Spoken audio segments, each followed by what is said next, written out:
بسم اللہ الرحمن الرحیم اللہم صلی علی محمد وعلی آل محمد کما صلیت علی ابراہیم وعلی آل ابراہیم انکا حمید مجید اللہم بارک علی محمد وعلی آل محمد کما بارکت علی ابراہیم وعلی آل ابراہیم انکا حمید مجید۔ بسم اللہ الرحمن الرحیم۔ السلام علیکم ورحمۃ اللہ وبرکاتہ۔ حضرت شعیب علیہ السلام، آپ کا ذکر بھی قرآن شریف میں بار بار آیا ہے تاکہ لوگ آپ کی سچی باتوں سے سبق سیکھتے رہیں۔ پرانے زمانے میں مدین نامی ایک بڑا پر رونق شہر تھا۔ وہاں کے لوگ خوب مالدار تھے، تجارت اور سوداگری ان کا پیشہ تھا، مگر وہ لوگ بتوں کو پوجا کرتے تھے، سودا بیچتے وقت کم تولا کرتے تھے اور اسی طرح کم ناپا کرتے تھے۔ اللہ تعالیٰ نے حضرت شعیب علیہ السلام کو ان کے پاس نبی بنا کر بھیجا۔ حضرت شعیب علیہ السلام نے بڑی نرمی، عاجزی اور پیار سے ان لوگوں سے کہنا شروع کیا، اے لوگو، تم صرف ایک اللہ کی عبادت کیا کرو، ناپ تول پوری دیا کرو، لوگوں کو ان کی چیزیں کم تول کر نہ دیا کرو، زمین میں فساد نہ پھیلایا کرو، اور تم سڑکوں پر اس غرض سے مت بیٹھو کہ اللہ تعالیٰ پر ایمان لانے والوں کو دھمکیاں دو اور اللہ کی راہ سے رکو اور اس میں کجی کی تلاش میں لگے رہو۔ تم کتنے تھوڑے تھے، اللہ نے تم پر مہربانی کی، تم کو اولاد دی اور تم بہت ہو گئے۔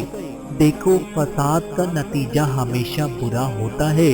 اگر تم مجھے جھوٹا خیال کرتے ہو اور دوسرے لوگوں کو میرے سچے ہونے کا پورا یقین ہے تو صبر کرو، یہاں تک کہ اللہ تعالی ہمارے اور تمہارے درمیان فیصلہ کر دے۔ قوم کے دولت مند رئیس لوگ اس بار بار کی نصیحت کو برداشت نہ کر سکے اور انہوں نے کہا کہ یہ کس طرح ہو سکتا ہے کہ ہم ان کو چھوڑ دیں جنہیں ہمارے باپ دادا پوجا کرتے تھے، ہمارا اپنا ہے اور اس کو ہم جس طرح چاہیں خرچ نہ کریں، اور وہ بھی صرف آپ کے کہنے پر۔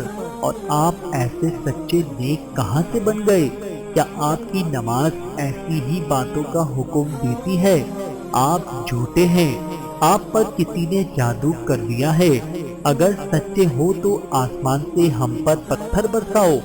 اور ان کی قوم کے لوگوں نے کہا کہ اے شعیب، اس بات کا یقین کر لو کہ ہم تمہیں بھی اس بستی سے نکال دیں گے اور ان لوگوں کو بھی جو تم پر ایمان لائے ہیں، ورنہ ہمارے دین میں واپس آ جاؤ، تم بہت کمزور آدمی ہو۔ اگر تمہاری برادری کے لوگ نہ ہوتے تو ہم تمہیں کب کے پتھروں سے مار مار کر ختم کر چکے ہوتے، اور ویسے تمہارا ہم پر کوئی دباؤ بھی نہیں۔ حضرت شعیب علیہ السلام کی قوم کے لوگ اپنی دولت اور روپے پیسے کے غرور میں بار بار اپنے سچے نبی حضرت شعیب علیہ السلام سے اسی قسم کی باتیں کرتے رہتے۔ حضرت شعیب علیہ السلام فرماتے ہیں، اللہ تعالیٰ نے مجھے سیدھا راستہ بتایا ہے اور اپنی مہربانی سے مجھے حلال روزی بخشتا ہے۔ اب یہ کس طرح ہو سکتا ہے کہ جس کام سے میں تم کو روکتا ہوں اسے خود کرنے لگ جاؤں؟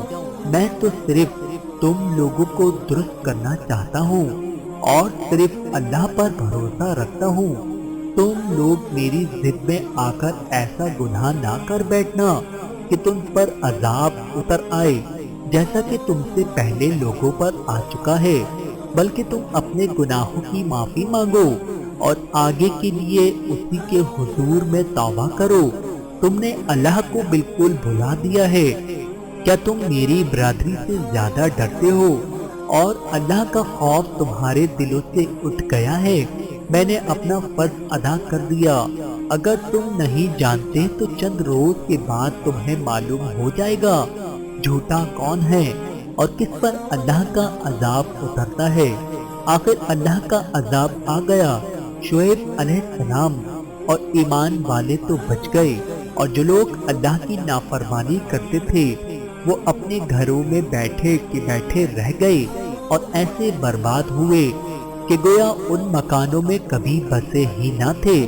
بس اللہ تعالیٰ کے سوا دوسرے کی عبادت کرنا، اللہ تعالیٰ کو بھول جانا اور غیروں کو یاد کرنا، رسول پاک صلی اللہ علیہ وآلہ وسلم کی باتیں نہ ماننا، دل کی خواہشات کو پورا کرنا، کم تولنا، کم ناپنا، امن و امان کے بعد زمین پر فساد مچانا، روپیے کا غرور، دولت کا گھمنڈ کرنا اللہ کو بے حد ناپسند ہے۔